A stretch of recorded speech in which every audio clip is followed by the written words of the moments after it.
Alhamdulillah. Alhamdulillah nahmaduhu wa nasta'inuhu wa nastaghfiruh wa na'udzu billahi min shururi anfusina wa min sayyiati a'malina. Man yahdihillahu fala mudilla lahu wa man yudlil fala hadiya lahu. Ashhadu an la ilaha illallah wahdahu la syarika lahu wa ashhadu anna Muhammadan abduhu wa rasuluhu la nabiyya ba'da.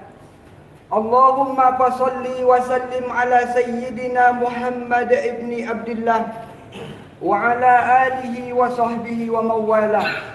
Amma ba'du fa ya ibadallah, usikum wa iyaya bitaqwallah wa ta'atihi faqad fazal muttaqun. Ittaqullaha haqqa tuqatih wa la tamutunna illa wa antum muslimun. Qala Allah Ta'ala fil Qur'anil Karim, na'udzu billahi minasy syaithanir rajim. Bismillahirrahmanirrahim.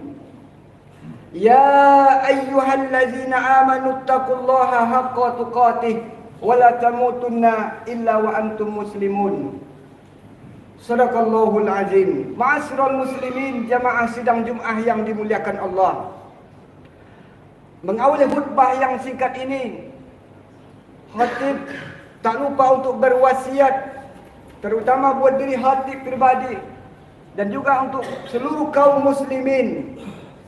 Marilah kita sama-sama meningkatkan iman serta ketakwaan kita kepada Allah Subhanahu wa taala dengan senantiasa menjalankan perintah-perintahnya dan menjauhi segala yang dilarangnya. Dengan memperbanyak rasa syukur kepada Allah Subhanahu wa taala atas segala nikmat dan rahmat yang Allah berikan kepada kita. Nikmat iman, nikmat Islam, kesehatan dan kesempatan. Dengan nikmat itulah kita dapat hadir bersama-sama untuk memenuhi undangan Allah Subhanahu wa taala melaksanakan salat Jumat berjamaah. Pada hari ini kita masih dapat dengan tenang dan nyaman melaksanakan amal ibadah dengan meninggalkan anak dan isteri kita di rumah dengan tenang. Tapi ada saudara-saudara kita yang sesama muslim yang hari ini mereka tidak dapat tenang, tidak dapat nyaman senyaman yang kita rasakan saat ini. Nun negeri yang jauh di sana, di semenanjung Al-Maghribi, tepatnya di negeri Palestina, sampai hari ini mereka masih diblokade oleh Zionis Israel. Mereka saat ini bagaikan di penjara. Mereka kesulitan untuk makan, minum, listrik diputuskan oleh Zionis Israel. Kaum muslimin jamaah sidang Jumat yang dimuliakan Allah, urusan mencintai Palestina ini termasuk masalah akidah. Ini termasuk masalah keimanan. Hari ini bangsa-bangsa yang mereka mengaku beriman kepada Allah, mereka seolah menutup mata. Ini menganggap bahwa ini persoalan politik semata. Tidak, wahai saudaraku. Ini termasuk masalah akidah. Kenapa kita harus mencintai Palestina? Pertama, karena mereka adalah saudara kita. Al-mu'minuna ikhwah. Mukmin itu bersaudara. Tidak diakui keimanan kita. Kita belum beriman di mata Allah Subhanahu wa taala. Walaupun hari ini kita melaksanakan solat dengan khusyuk, walaupun kita bersedekah dengan harta yang banyak, walaupun kita bolak-balik ke Makkah melaksanakan haji dan umrah, tapi Allah masih mengatakan la yu'minu ahadukum. Itu yang ditegaskan oleh Rasulullah SAW dalam sebuah hadisnya. Belum beriman di antara kalian.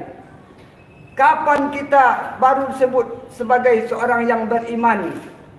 Hatta yuhibbu, sampai kita mencintai li'ahi, sampai kita mencintai saudara kita. Ma yuhibbu li nafsi, sebagaimana kita mencintai diri kita sendiri.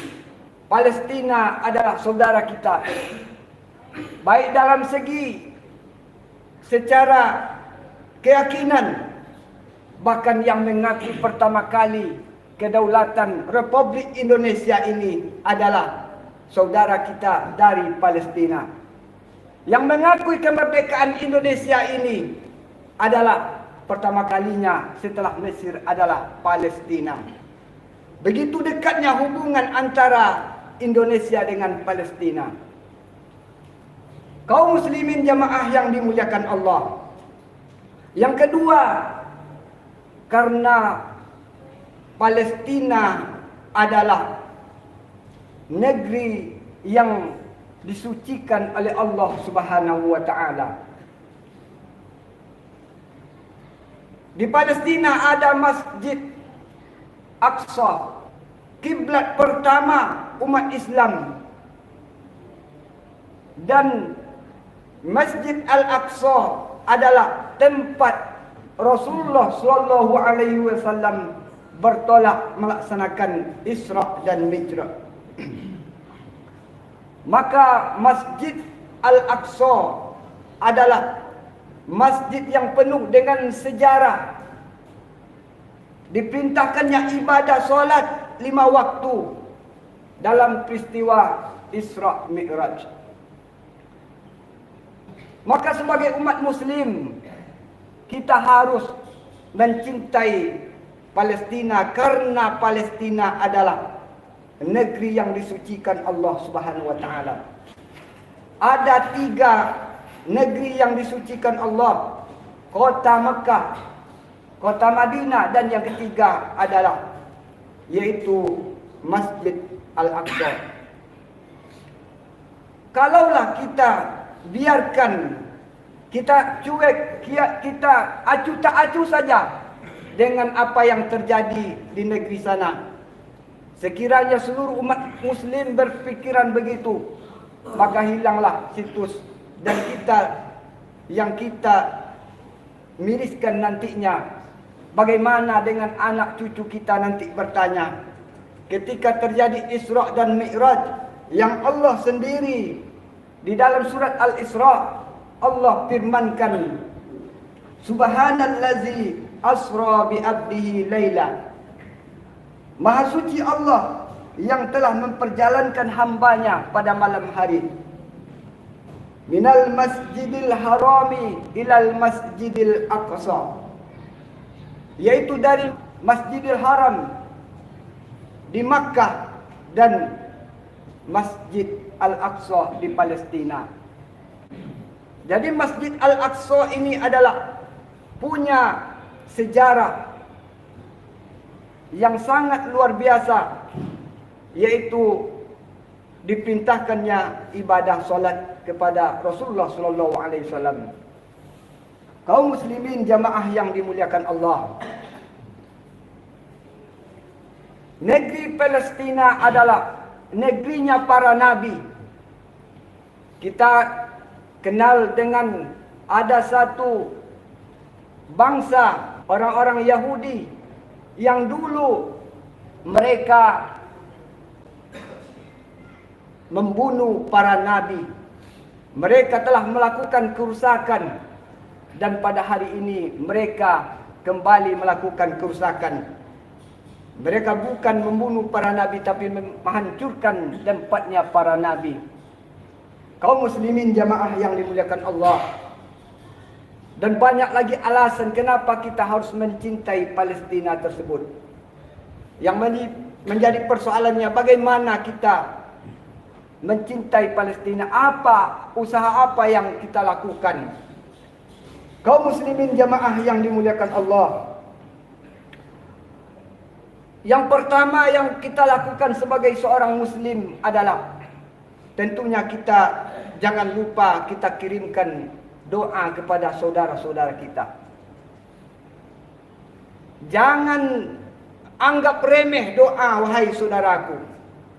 Rasulullah menyebutkan ad-du'a'u silahul mu'min. Doa itu adalah senjata yang paling ampuh bagi seorang mukmin. Lebih ampuh daripada rudal Scott yang dibangga-banggakan orang kafir saat ini. Lebih canggih daripada nuklir. Doa adalah lebih canggih daripada senjata apapun di dunia ini. Kaum muslimin jamaah yang dimuliakan Allah, maka jangan lupa setiap kita selesai melaksanakan solat 5 waktu, kita kirimkan doa kepada saudara-saudara kita di Palestina agar mereka senantiasa diberikan kemenangan, diberikan kekuatan baik lahir maupun batin. Kaum muslimin jamaah sidang Jumat yang dimuliakan Allah. Yang kedua, jangan lupa kita berikan empati dan simpati kepada saudara-saudara kita di Palestina. Empati, merasakan bagaimana perasaan mereka saat ini. Kita bayangkan kalau bagaimana seandainya kalau saudara-saudara kita, anak-anak kita yang dibantai dengan begitu kejam. Yang banyak menjadi korban adalah anak-anak dan para wanita saat ini. Begitu kejamnya tentara Zionis saat ini. Maka saat ini yang terjadi di Palestina bagaikan penjara. Penjara terbesar bukan ada di Alcatraz. Bukan penjara di Guantanamo di Amerika. Penjara terbesar saat ini adalah ada di Palestina. Mereka diblokade oleh Zionis Israel. Tidak bisa keluar dari negerinya. Listrik diputuskan. Bahkan mereka kesulitan untuk makan dan minum saat ini. Kita kirimkan apa yang kita bisa, semampu kita. Kirimkan materi melalui yaitu saudara-saudara kita atau lembaga-lembaga yang dipercaya. Kaum muslimin jamaah yang dimuliakan Allah, inilah yang mereka butuhkan saat ini. Mereka butuh makan, mereka butuh minum, mereka butuh pakaian. Mereka saat ini butuh untuk hidup. Padahal saat ini kita masih diberikan nikmat yang begitu besar. Gunakan nikmat itu untuk menolong agama Allah Subhanahu wa taala. Nanti kita akan ditanya oleh Allah tentang nikmat yang telah Allah titipkan kepada kita. Kaum muslimin jamaah yang dimuliakan Allah. Terakhir, jangan bekerja sama dengan mereka. Saat ini banyak negeri-negeri yang mereka muslim. Mereka enggan menolong Palestina. Bahkan mereka bekerja sama dengan Israel, laknatullah tersebut. Maka di negeri kita keluarlah fatwa MUI yaitu nomor 83 tahun 2023, boikot produk-produk Israel. Kenapa demikian? Karena dari company-company ini ternyata mereka ikut andil menyumbangkan dari hasil usahanya untuk perjuangan Israel untuk menindas saudara kita di Palestina. Kalau kita masih gunakan produk mereka, ternyata kita secara tidak langsung kita menindas kepada saudara-saudara kita di Palestina.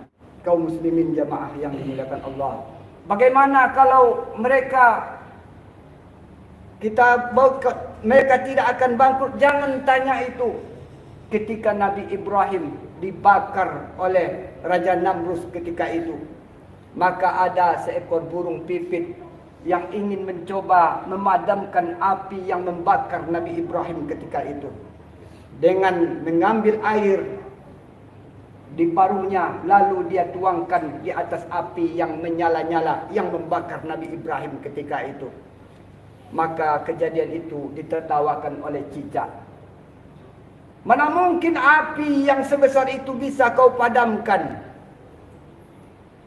Burung pipit mengatakan, walaupun api yang menyala ini tidak bisa padam, setidaknya Allah sudah tahu di pihak mana aku berada. Maka Allah Subhanahu wa taala kan hasil yang dinilai, tapi usaha kita di pihak mana kita berada saat ini. Kaum muslimin jamaah yang dimuliakan Allah, saat ini saudara-saudara kita yang di Palestina sangat membutuhkan bantuan kita, terutama doa-doa dari saudara-saudara sesama muslim. Mari kita senantiasa doakan mereka, senantiasa berempati dan simpati. Semoga Palestina mendapatkan kemerdekaannya, karena negeri Palestina adalah, di situ ada situs yang sangat bersejarah bagi umat Islam. Di situ ada negeri yang diberkahi oleh Allah Subhanahu wa taala.